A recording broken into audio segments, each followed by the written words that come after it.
রাজধানীর সবজির বাজারে দাম ডাবল সেঞ্চুরি। দৈনিক সংবাদ দিগন্ত পত্রিকার নিয়মিত বাণিজ্য সংবাদের সাথে আমি ফারিয়া হেসান।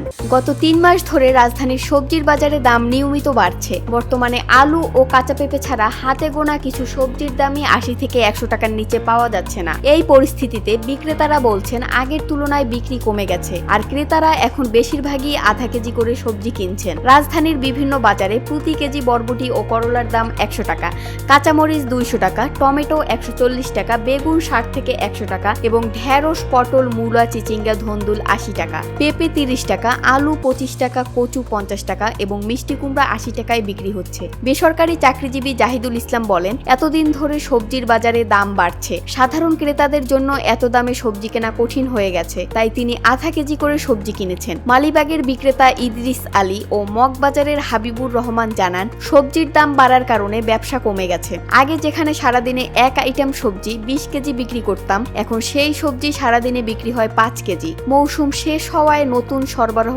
আসার আগে দাম আরও বাড়তে পারে।